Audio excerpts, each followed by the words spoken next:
This is the 217 Recovery Podcast with Corey Winfield. All right. 28th of February, 2021. It's the last day of February. Not going to get another one until 2022. I'm cool with that. Very cool with that. My name is Corey Winfield. Marney Winfield. And this is the 217 Recovery Podcast. Welcome. This is your first podcast ever listening. Wow. There's only like 428 more that you have to listen to if you want to catch up. I was thinking about that over the weekend. I guess technically it's still the weekend, but anyway, Kevin from St. Louis, like he was with us since like the start of it, man. Like he's been listening for a long time, and he's seen the changes, the growth. Of course, I started out with me and Rob and Matt, and then Matt kind of stopped, and then Rob and I, and then Rob, his thing went down, and then Ryan just kind of jumped in there and kind of helped out. And Ryan was a big part of helping out there for a while. And then Chris Goss joined. And then Ryan was out. And then Chris was out. And then I said, hey, Marney, you want to do a podcast with me? Mm-hmm. Hey, why don't you jump on there? And now you're like the co-host. And nothing you asked for. You just... Thanks for doing it. I appreciate it. Yeah, I was kind of just like introduced into it and as a favor, I guess. And then just kept on doing it. So no, I enjoy it. I'm like, well, you're my boyfriend, I guess. Right. Now you're my wife, so now it's kind of like, oh, this husband-wife duo, like have this podcast, but it wasn't really how it started. But right. So yeah, go back and listen to some of the older ones if you want to. I started when I had 3 months clean, and now I have 2 years and a couple months. Mm-hmm. And you have a year and a half. Yeah. So. And 4 podcasts a week. Yeah, sometimes you hit 4 a week. No, I'm not talking about me. I'm talking about you. Oh, yeah, the podcast. Yeah, 4 a week. Oh, no, I do most of them. Yeah. But. And again, thank you for even agreeing to it. But I got you a nice chair. Mm-hmm. When I bought it, you thought I was crazy, but I knew it was probably going to be yours anyway. Yeah. Nice studio we got here going on. You let me turn one of the bedrooms into a studio and an office. It's pretty sweet. So. Yeah, it's very, very awesome. Thanks. So that's where we're coming from. So there you go. A little feedback. Little insight, I guess, not really feedback, but a little insight into the 217 Recovery Podcast, if this is your first time listening. So the weekend was fun. We do transportation for people, kind of help them out. We do all kinds of stuff for people in recovery. In early recovery, people still in active addiction, we want to help you get to the right places. Hope Not Handcuffs is a big part of that, too. They help people kind of figure it out. It can be very frustrating when you're looking for treatment or help in any kind, whether it be a ride, whether it be where do I go, do I have insurance, where can I go. Hope Not Handcuffs can really kind of bridge the gap for a lot of different things. And so I recommend calling them. There's a link to their website, phone number, all that jazz on our website, 217recovery.com. But they had some people that needed some assistance over the weekend, and we found ourselves in Grand Rapids, and it was fun. It was a good little trip. It was quick. Mm-hmm. But this morning, though, I felt so bad. I felt so bad. Okay, so Marney and I, we stayed at a hotel, and we were going to leave to go get some breakfast at a place called Anna's House. Amazing food. Yeah, it's really good. And being the awesome husband I am, I was like, honey, I will go down and start the car. Get it warmed up for you. And I was like, oh, that's sweet. So we're parked around the back of this hotel that we stayed at, and I pull around because, like, we're in the back where we had to kind of walk around to the door. So I get the car and I pull it up kind of close to the door, the back door where you'd come out. Like he's doing me a favor. Yeah. I'm sitting there in the car and I'm waiting a while. I'm bumping my rap music. I'm playing the baby. You know, all kinds of nasty lyrics coming out of that guy. And I'm sitting there and I'm like, where are you at? And I think I texted you and I was like, hey, you know, you gonna come or are we still going? Or I don't know what I was texting, something smart ass for sure. And then I'm like, la, la, la, la, la. And then out of the corner of my eye, I see you approaching the car. I'm like, oh, okay. It looks like she's carrying a bag because you decided it was time to go to Bed Bath & Beyond. You went with my mother and got all kinds of stuff. So I kind of look over. I'm like, oh, okay. And you kind of were approaching the rear passenger side door. So I'm like, oh, well, I better unlock it. So I look over to my left to unlock the door, unlock it. I look over my shoulder and you're nowhere. And the back of the window, the rear window was fogged over. I couldn't see anything out of it. So I'm like, okay, so she didn't want to put it in the back seat. She must be putting it in the trunk. So then I pop the trunk. And then I see you raise up off, like, just like rise up in the window. And I think I just rolled down the window. And you're like, oh my God. No, I didn't say that. I just fell. I was like, I just fell down. And my response was, why'd you do that? Yeah, it wasn't the kindest way to. I'm laughing now, but I felt so bad. Like, did you though? Yeah, well, I was in disbelief because it was 40 degrees out. Like, this is the thing, and then we figured out later like what had happened. But yeah, it wasn't even cold. Like, I walked out like, whoo, I should be wearing some shorts today. It's 40. That's what we do in Michigan.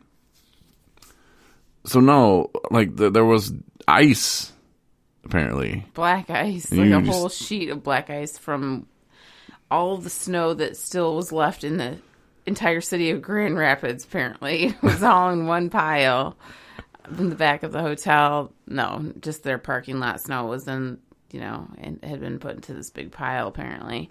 And that had melted, you know, the previous day into what was like a ice rink. From the early morning, it was cold enough. Definitely was cold enough to freeze that, and it was like a friggin' sheet of ice, man. And it was black. I didn't see it. The whole parking lot is totally stone dry, except for the one spot where he parked in the like wee hours of the morning, so it's still like semi-dark. And I just bit it, man. Just oh, bless your heart. And you were just like, gonna go enjoy breakfast with my husband, and whoop, poof. Yeah, and this poor guy that like saw me go down was like, "Oh my God, do you need help?" And I'm like, "No, I'm okay." Thinking that you were gonna get out of the car, you don't. So I'm just like sitting there. Well, I didn't hear anything. I'm like, I was bumping my tunes, you know, in the car. Some rap music blaring. It is what it is. Just bit it. No, I felt so bad for you though. And then the whole drive home, you know, I'm just like thinking, just like, oh my gosh, like this felt so bad. So that happened. That kind of sucked. Yeah. But I'm okay though. Yeah. Well, I'm glad you're okay. The weekend kind of coming to an end. We watched Walking Dead, if you're a big fan of that show. That show, man, I remember when I first started watching it, it was like one of those, thank God the weekend's over, I can stop drinking and try to just lay here and not drink and just hurt. Yeah. Sounds miserable. It was horrible. Like, I mean, it was just like, because it was on Sundays, and by that time it would air, you know, I'd already been through a pretty crazy weekend drunk, starting Friday when I got off work, you know, going all the way hard, you know, through Saturday, and then Sunday morning would usually wake up and drink. And when football was on, for sure, I would be drinking by like 6, 7 a.m. and just going at it hard. I would usually pass out, wake up around 2 or 3 to get another drunk on, and then pass out again. Then usually wake up right around when The Walking Dead was coming on. And it was just like, oh my God, like help me. Sounds so miserable. Yeah. I'm so glad I'm not there doing that today. And I feel bad for people who are, just in the sense that it doesn't have to be that way. Mm-hmm. You know, if I could go back and tell myself that it doesn't have to be that way and how it can change, and if I had a real conversation with myself, I think I would have listened. Mm-hmm. To just actually break it down to here's the steps that we need to go through. Here's the things that we need to do to get you help without you feeling any kind of like people are judging you, or, you know, this is the bad thing, or you're a bad person because you drink. But here's the way out. Yeah. I think I would have listened to that, because it wasn't fun. You know, it's just how I'd get caught up in it, and then the weekend would just be more of a time that I would have to drink, you know, like during the week I had to work, so I wasn't drinking at work. But then, you know, when the time came where I didn't have anything to do, it was, okay, drink. Mm-hmm. So those are horrible days for sure. But I mean, those times were presented to us for me, I had multiple times it was presented to me where I was vulnerable enough and in enough pain, and the right person, you know, said, we need to get you some help or whatever. And it would all started with the hospital for me usually. And then it was from there on, which I feel like is that's lacking. I don't know where it's at now in terms of the ER, and I'm sure it's different for every hospital. I've been in many hospitals, but I remember just totally shunning just being like, I don't want to talk to you. When they sent anybody in to talk to me about anything, I wanted nothing to do with it. I already had all that stuff. I already knew about that stuff, and I was going to do what I was going to do. But there were several times that I would actually open up to the idea and, you know, actually follow through with something outpatient or whatever. But it was until I, you know, and all that stuff had to happen. I had to go through all that to get to a point where I was just like, I surrender. You know, I'm not gonna keep fighting this anymore. I gotta work on myself, because me versus alcohol, I'll never ever win. And so they would come talk to you in the hospital, like they'd send in it's like the floor social worker or something. Okay. And it was anywhere from just handing you some pamphlets to basically just doing the tag questions, like, you know you're in here for alcohol abuse, and, you know, what do you plan on doing about that when you leave? So, you know, it all depends on where you're at and what you want to, like, how prepared you are to have that conversation. Yeah, I could see you getting quite a bit of an attitude. But I think if you were approached the right way, it would be... No, absolutely. Different. Weren't you, when you were in the hospital and they said, you're going to have to stop drinking, what are you going to do about it? Oh, when I almost died? Yeah, all the times. Well, that was like... It was one time I went before that when I thought I was having a heart attack, because I kept hearing this commercial. Mm-hmm. Kept playing. It was like, is your left arm tingly?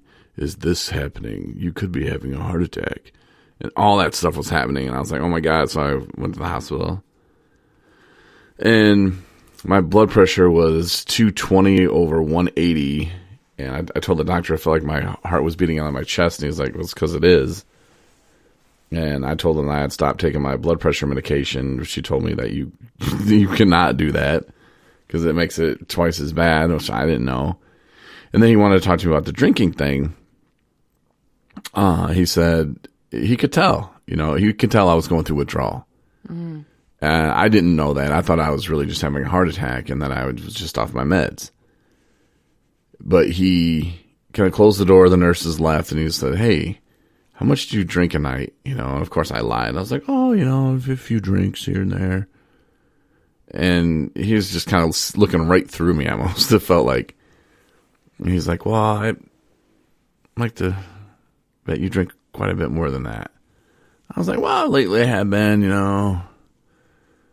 He's like, have you looked into going to any kind of like AA meetings or anything like that? And I was like, nope. Not an alcoholic, man. And that's kind of as far as that went. It was very nice of him to do that. He didn't have to do that. And that was the doctor. Most doctors are just like, get this guy out of here. Right. And I wish I knew his name, because that was a nice approach. Mm-hmm.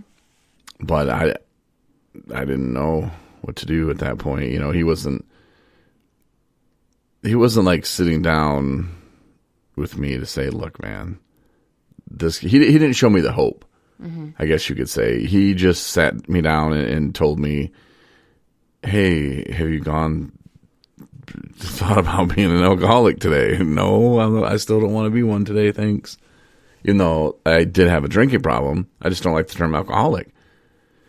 And I think if he would have said, you want a better life, man? Are you tired of watching The Walking Dead and you want to be dead too? You tired of feeling that way? Because here's the steps that we can take, and you can get this hope. You can do anything you want in the world.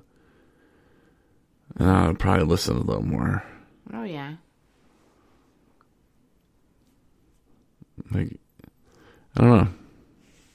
But sometimes in those situations, like in the hospital, or, you know, when you find yourself in those situations where you feel trapped anyway, so your guard's up, and you know you have a problem, but you don't want to hear it. So here they come at you. You know, I could see where you could, you know, put up a wall, and I'm sure I did with that doctor as well, where it's just like, nope, not going to hear it, not going to hear it, not going to hear it, until, you know, it gets to a point where you've just had enough. The guy that reached out last week that was like, want some help, and he's like, oh, I think I'll go in April. And I'm like, what are you doing, man? Like, why would you go in April? Right. Like, just go now. You're going to save so much money because you're not going to buy any more liquor. You know, like, you save money. And why beat around the bush because I want to do this. Don't worry about that, man. Worry about that later. Yeah. And just do what you need to do, you know, to make it right. And now he's like, oh, I'll try to, you know, we'll see, you know, sooner probably better than later. And sometimes right now too, a lot of places, they don't have a lot of open beds. Right. So you have to be patient sometimes. Sometimes they can get you right in. Yeah. But other times they can't. So just be patient with that. And, you know, there's some links on our website that can give you some good advice. 217recovery.com. Another friend of mine, and you know her as well, Chelsea, sent me a message today, and she said she had breakfast with her grandfather, and she says very, very humbling experience that she had when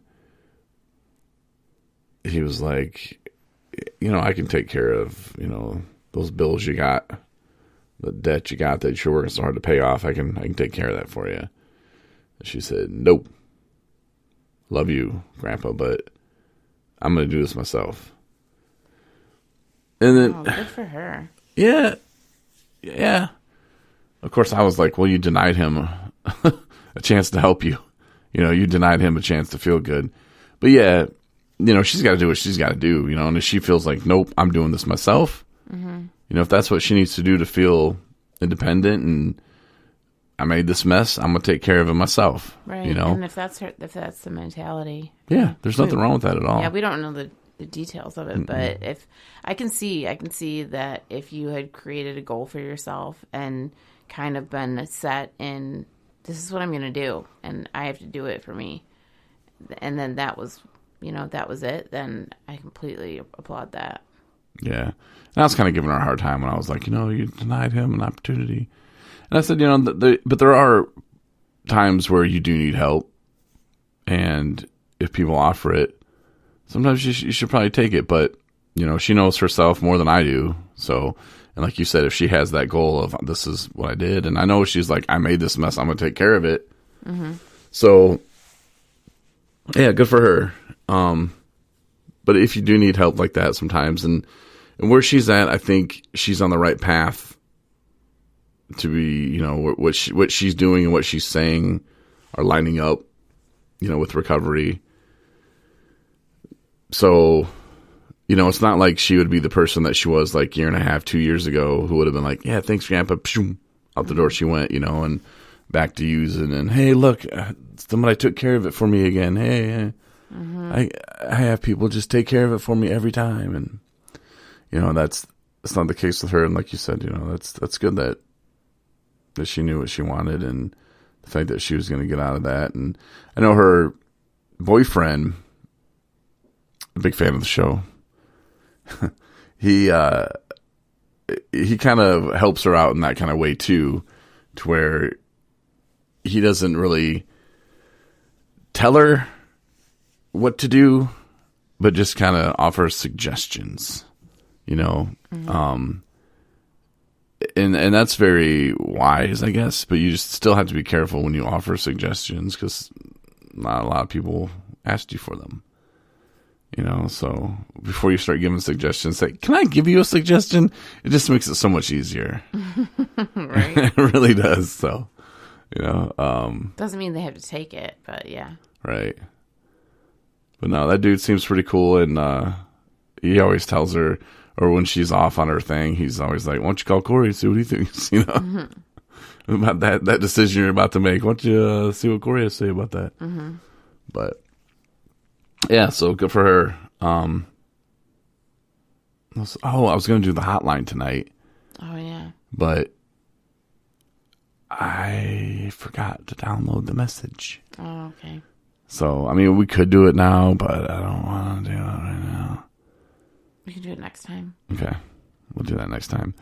App, I don't know what's up with the app still. So. If it's not working, I don't know. Then it will be when Google gets around to it. Well, they said they submitted it again to Google because Google kicked it back. And we'll just say practice patience.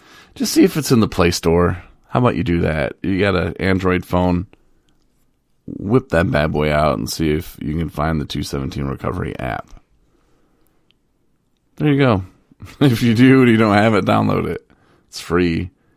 And pretty much same thing with the iOS. They had to publish a new one from them too. I don't know. I just like giving people my money and then just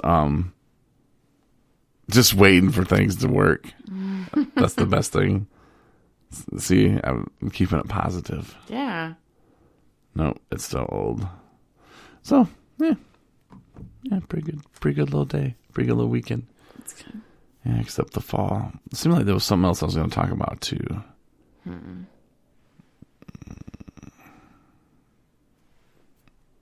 How you doing? I'm doing good.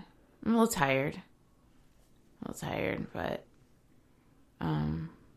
kind of like mentally, I'm already at work tomorrow, which is sad, but it's okay. It'll be all right. Oh, Walking Dead. That's what I was going to talk about. I mean, I talked about earlier.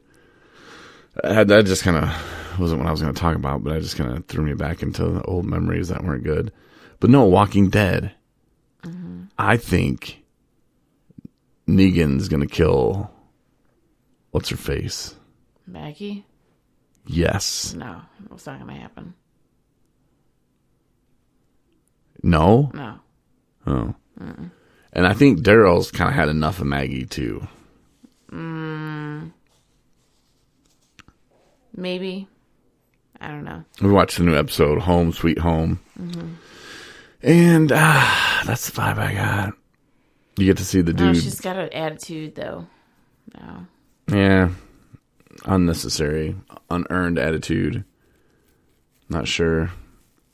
But you get to see the dude's face with the mask. Mm-hmm. Then you're like, oh.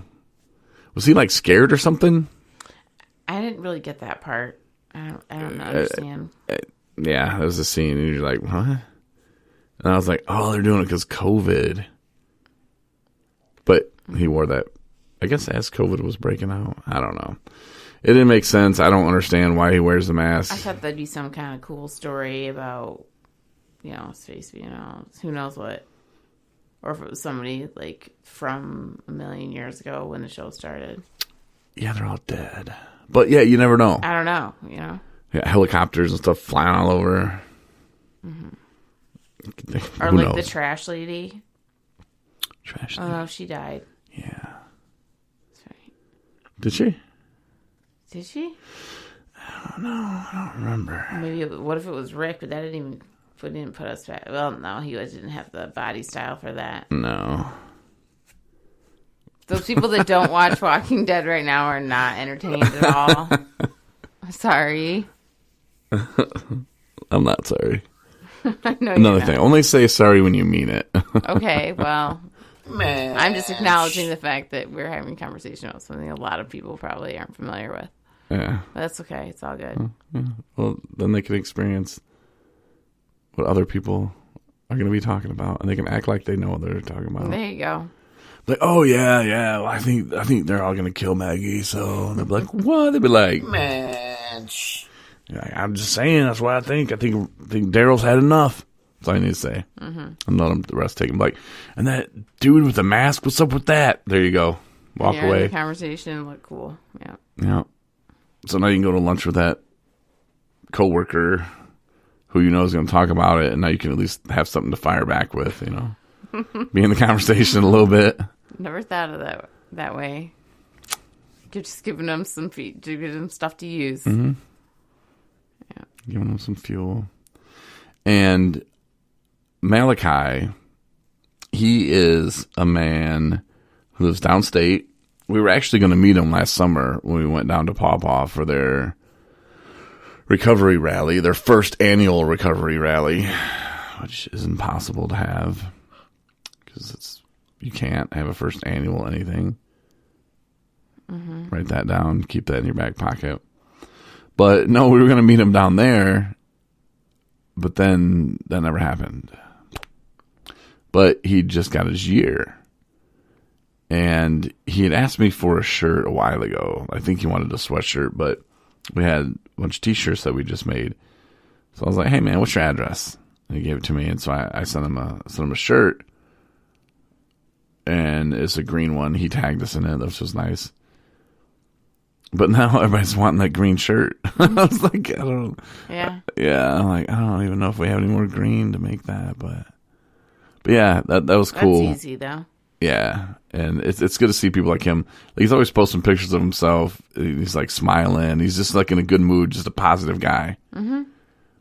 So I figured I'd give him a shout out and send him a shirt. And I sent him some stickers too. Oh, awesome! Yeah, they're the window stickers. Hopefully, he figures them out how to peel them off and stick them on. I'm sure he can figure it out. But yeah, so that, and like I said, normally we would check the hotline, see if there's a call, and there was a message. That's the thing that sucks, is I just didn't download it, which wouldn't take me that long. But then we seriously, like in real time, Marnie and I would have to stop the show, pause it, and then we come back. Like, you wouldn't miss a beat listening. You'd be like, oh, that sounded flawless. Like, we'd have to pause it, then I had to upload it, download it, whatever, play it, and then and we're already, it's at bedtime. Right. We're already at our half-hour mark, almost. Mm-hmm. So, thanks for listening. And we'll get the hotline guy on Tuesday, I promise. Yes. I think that's it. All right. Thanks, everybody. All right. 217recovery.com resources. If you need anything from us, feel free to reach out. But, yeah, have a good one. And enjoy Walking Dead conversations with people if you don't watch the show. See how that works out. Yeah, and stay sober. Bye. Bye. Bye. Is that how you do that? Bye. All right, see ya.